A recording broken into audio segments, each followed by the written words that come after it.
बात करेंगे कि बायो में जो जेनेटिक्स का पोर्शन है वो कितना इम्पोर्टेंट है नीट के लिए, और जो दो तीन चीज़ें ही बायो में बहुत मेजर रोल प्ले करती हैं, एक तो जेनेटिक्स, एक बायोटेक और एक इकोलॉजी।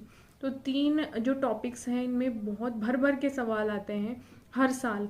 तो आज मैं आपको प्रूफ के साथ शेयर करूंगी कि नीट 2022 में 13 से 14 क्वेश्चन जेनेटिक्स के पूछे गए, और इसका जो पूरा प्रॉपर एनालिसिस आपको सवाल स्क्रीन पे दिखेगा, और मैं जो है क्वेश्चन को रीड करूंगी, और इसके जो आंसर्स हैं वो कमेंट सेक्शन में मैं आपको डाल दूंगी, और आप अपनी जो है तैयारी चेक कर सकते हैं। देखिए, अगर पूरे क्वेश्चन आपने सही कर लिए तो इसका मतलब जेनेटिक्स पूरी क्लियर है आपको। लेकिन अगर 8 से कम क्वेश्चन अगर आपको आते हैं तो लॉजिकली जो है जेनेटिक्स क्लियर नहीं है, आपको दोबारा से उसको पढ़ने की ज़रूरत है, बहुत सारी प्रैक्टिस की ज़रूरत है।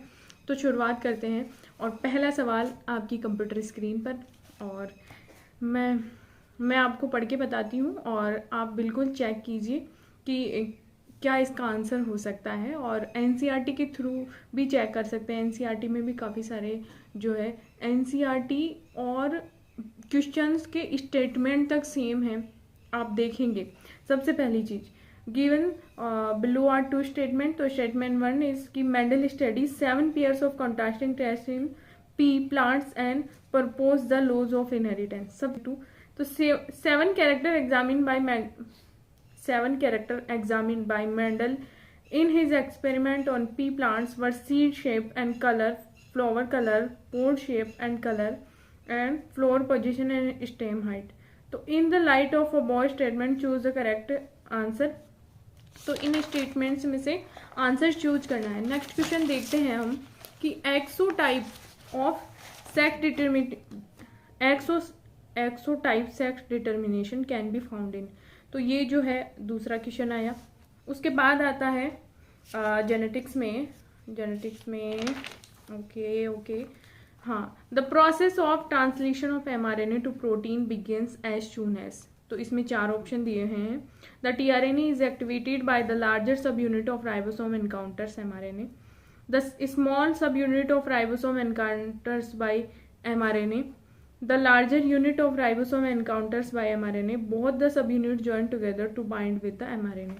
तो ये भी काफ़ी इंपॉर्टेंट चीज़ है। हालांकि ये मॉलिक्यूलर बेसिस ऑफ इनहेरिटेंस है, बट है पार्ट जेनेटिक्स का ही। तो ये काफ़ी इंपॉर्टेंट क्वेश्चन इनमें से बनते हैं। और नेक्स्ट हम देखते हैं DNA polymorphism forms the basis of translation, genetic mapping, DNA fingerprinting, both genetic mapping and DNA fingerprinting. तो ये भी काफ़ी इंपॉर्टेंट क्वेश्चन बनते हैं। और उसके बाद हम देखते हैं जेनेटिक्स में read the following statement and choose the set of correct statement.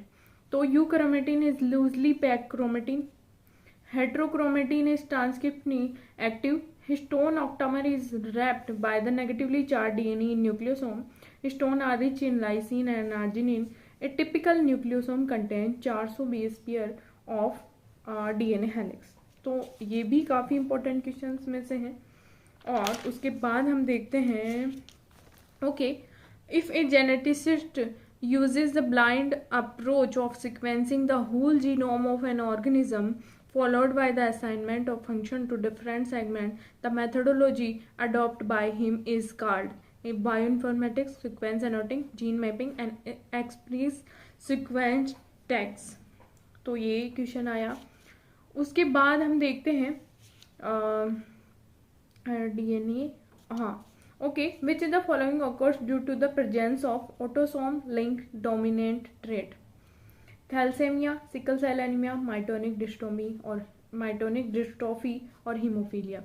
ये भी मेजर टॉपिक है। 3-4 सालों का आप पेपर देखेंगे, इस जो है ये डिजीज़ में से क्वेश्चन जरूर आया है। और उसके बाद हम देखते हैं ये असर्शन रीजन का क्वेश्चन है। असर्शन इसमें दिया हुआ है कि Mendel's law independent assortment does not hold good for the genes that are the located closely on the same chromosome. Okay, so reason is कि closely located genes assort independently. तो उसमें correct statement choose करना है। इस बार assertion reason के काफ़ी question जो है नीट में आए। और उसके बाद है transposon can be use during which one of the following. तो gene sequencing, polymerase chain reaction, gene silencing and autoradiography. उसके बाद नेक्स्ट क्वेश्चन है, देखिए एक चीज़ ध्यान रखिए, इसमें नीट ने पोर्शन तो अलग अलग कर दिए हैं कि बॉटनी अलग है, जूलॉजी अलग है, बट क्वेश्चन काफ़ी मिक्स आते हैं। क्योंकि एक चीज़ आप एक क्वेश्चन लिविंग वर्ड का जो क्वेश्चन है वो जूलॉजी में दिया हुआ है। जनरली जो है बॉटनी के जो टीचर्स होते हैं वो लिविंग वर्ड वाले चैप्टर्स को पढ़ाते हैं। उसके बाद हम बातें हैं कि in an E coli strain I gene gets mutated and its product can not bind the inducer molecule. If growth medium is provide with lactose, what will the outcome? तो RNA polymerase will bind up the promoter region. Only Z gene will get transcribed. ZYA gene will be transcribed. And ZYA gene will not be translated. तो ये question आया। उसके बाद है if the length of DNA molecule is 1.1 meter, what will be the approximate number of base pair? हमें base pair के number बताने हैं जो हमें याद रहते हैं, बल्कि वैसे इसको कैलकुलेट भी किया जा सकता है, बट वो टाइम कंज्यूम करता है, तो हमें जल्दी पेपर करना होता है। ओके, तो 10 E coli cells with N15 double stranded DNA are incubated in the medium containing N14 nucleotide. After 60 minute how many E coli cells will have DNA totally free from N15? 80 cell, 20 cell, 40 cell and 60 cell. तो ये question भी काफ़ी आसान है, और बिल्कुल जो basic जो प्रैक्टिकल्स दिखाए जाते हैं, जो इकोलाई पे काफ़ी सारी रिसर्चेज हुई, तो उन्हीं से रिलेटेड ये क्वेश्चन बिल्कुल आ गया है।